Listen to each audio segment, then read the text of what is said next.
Let's talk some August reading plans for 2024.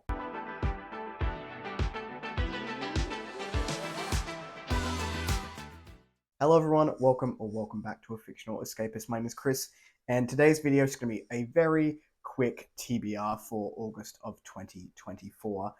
The reason why this one is going to be a little bit quicker is I seem to be in quite a pattern this year of 1 month will be super heavy and I'll get quite a bit read, and then the next month will be a slower month.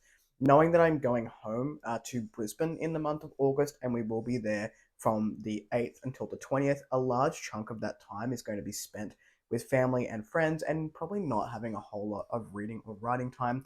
Consequently, for writing, it'll also be the time that my book will be going out to alpha readers, so it give them some time, and then when I come back, I can jump into the next round of edits for that. So this is going to be a relatively short one. I think I have 1, 2, 3, 4, 5, 6, 7, 8, 9. There is still 9 books on here, but a few of these are either short or I have plans to maybe try and squeeze them into the end of July. It is currently the 22nd at the time of filming, so we'll see. Maybe the list will go down.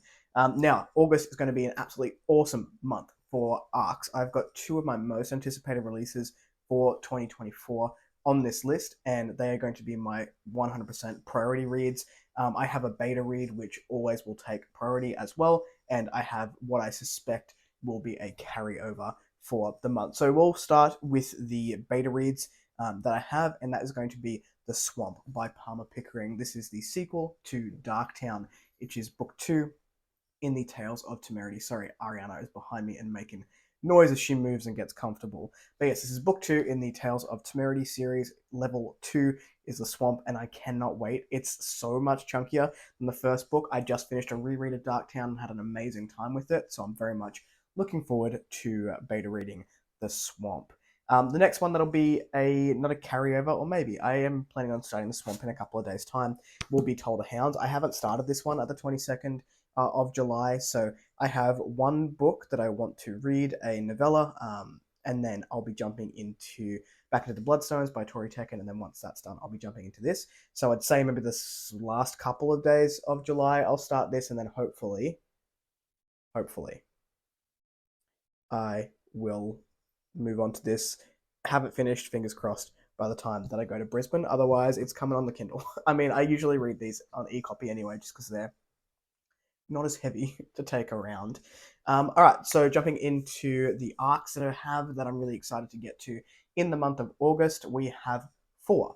All right, so the first arc that I have is An Exile of Gold and Water. This is by Joshua Walker and is one of my most anticipated releases of 2024, and this is a chunky beast. The 2 main arcs that I have are just chunky in this one. But An Exile of Gold and Water says, for centuries, the Aobians of the Great Tree have shared the continent of Kuara with humanity. A select few known as sleepers are empowered by luminosity. I remember that from the rest of the gods, which is the prequel novella. The tree's greatest blessing.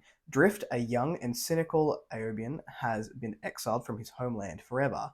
Now, with no understanding of his condemnation, Drift must traverse the land of humans below and find his purpose in an ever-changing world. Tari, his betrothed, seeks to do the same while also bringing him home. Elsewhere on Kara, I'm probably pronouncing these terribly, an unknown organization seeks to weaponize luminosity for their own nefarious purposes.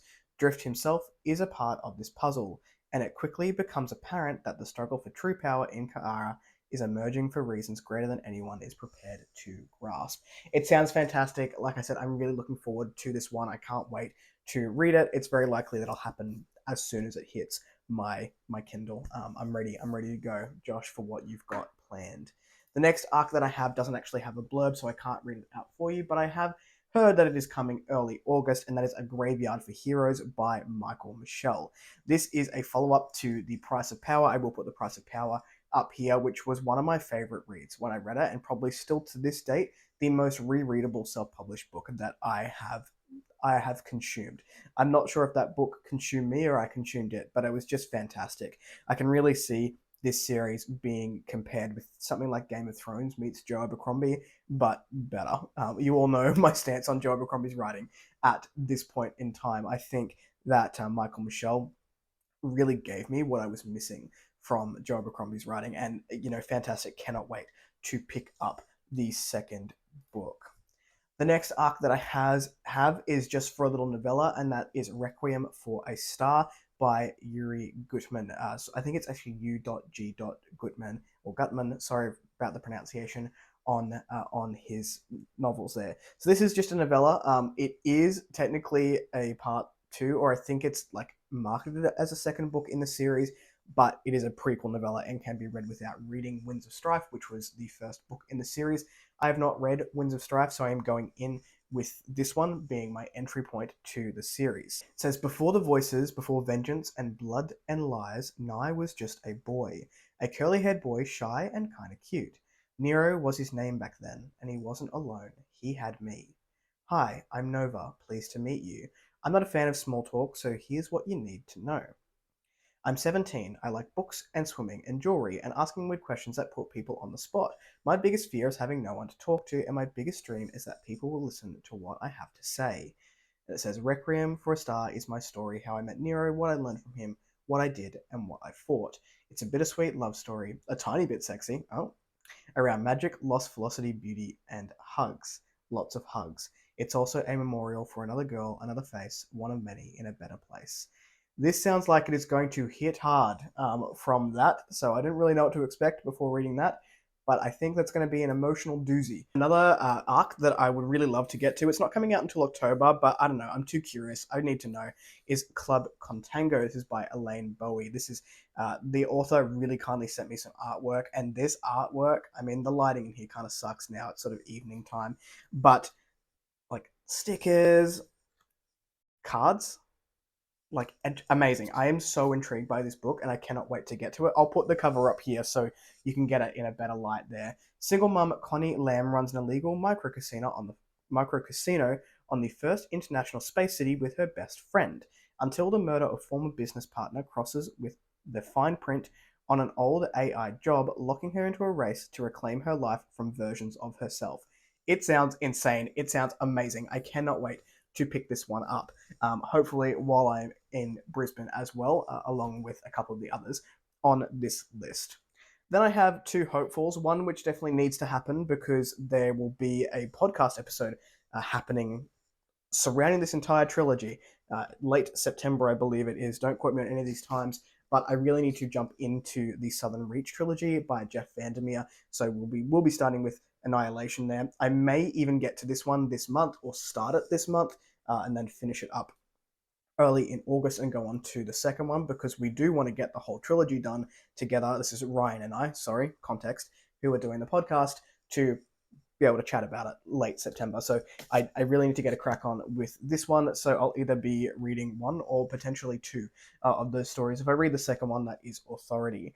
And in terms of mood reading, I'm really gravitating towards this series. At the moment, I keep looking at it. I've read the first book a couple of times, but it's been, I don't know, a good 10 years since I picked it up. This is the Noble Dead series by Barb and JC Hendy. This whole series has about 14 books in it, and there's like spin-off series and things like that.